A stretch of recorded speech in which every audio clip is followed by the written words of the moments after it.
Hello అండి, అందరికీ నమస్తే అండి. ఈరోజు అయితే వెజిటబుల్ బిర్యానీ కుక్కర్లో ఏ విధంగా చేసుకోవాలో చూసేద్దాము. చాలా సింపుల్గా చేసుకోవచ్చు. అలాగే పొడి పొడిలాడుతూ చాలా టేస్టీగా ఉంటుంది.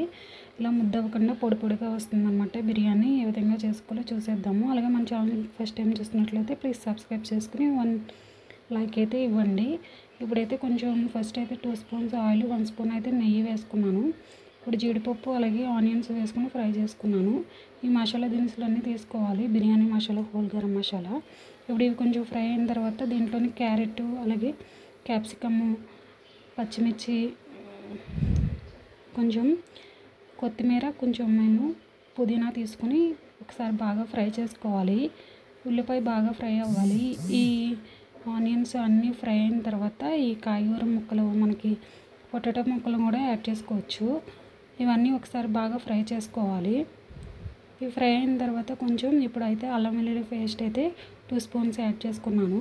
ఈ విధంగా బాగా దీన్ని కూడా ఫ్రై చేసుకున్న తర్వాత ఇప్పుడు కొంచెం ఆయిల్ అది పక్కన పెట్టేసుకున్నాను ఇలాగా ప్లేట్లోని. ఇప్పుడు ఆయిల్లో వేసుకుని మసాలా దినుసులన్నీ కొంచెం ఫ్రై అయిన తర్వాత ఇప్పుడు దాన్ని కూడా యాడ్ చేసేసుకుని ఒకసారి బాగా కలిపేసుకోవచ్చు.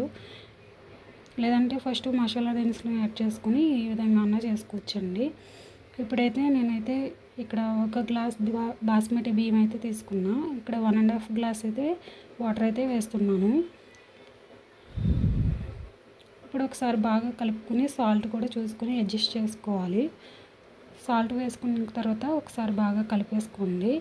అలాగే మిల్ మేకర్ అనేది ఒక 10 నిమిషాల ముందే వాటర్లో పెట్టుకున్నాను. ఇవి ఇలాగ నానిన తర్వాత ఇప్పుడైతే కొంచెం గట్టిగా పిండేసి వాటర్ లేకుండా వేసేసుకోవాలి. ఈ విధంగా వేసుకున్న తర్వాత ఒకసారి బాగా కలిపేసుకోవాలి. దీన్ని ఒక 2 మినిట్స్ బాయిల్ అవుతే మనకి మిల్ మేకర్ అనేది కూడా కొంచెం సాఫ్ట్ అవుతుంది. ఇప్పుడైతే మన బియ్యం అయితే ఇక్కడ బాస్మతి బియ్యం అయితే ఒక హాఫ్ అన్ అవర్ అయితే నానబెట్టుకుని ఉంచుకోవాలి. ఇప్పుడు అది బాగా మరిగిన తర్వాత ఎసరు అనేది ఇప్పుడు వేసేసుకోవాలి బియ్యం అనేది. తర్వాత అయితే ఒకసారి కలిపేసుకోవాలి.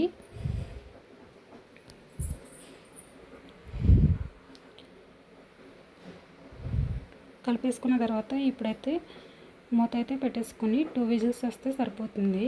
2 విజిల్స్ వచ్చేసిన తర్వాత స్టవ్ అనేది ఆఫ్ చేసేసుకుంటే మనకి కుక్కర్లో అనేది ఒక 10 మినిట్స్లోనే బిర్యానీ అనేది రెడీ అయిపోతుంది. మీరు కూడా తప్పకుండా ట్రై చేయండి. చాలా టేస్టీగా ఉంటుందండి. ఇలా చేస్తే మీకు నచ్చినట్లయితే లైక్ చేసి కామెంట్ చేయండి. Thanks for watching.